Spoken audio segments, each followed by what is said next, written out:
श्रीपादश्रीवल्लभत्वं सदैव श्रीदत्तास्मान् पाहि देवाधिदेव।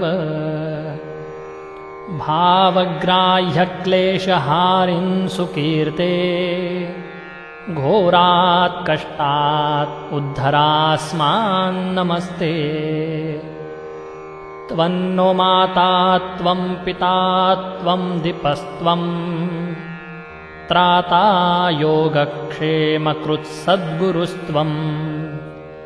त्वं सर्वस्वन्नो प्रभो विश्वमूर्ते घोरात् कष्टात् उद्धरास्मान् नमस्ते।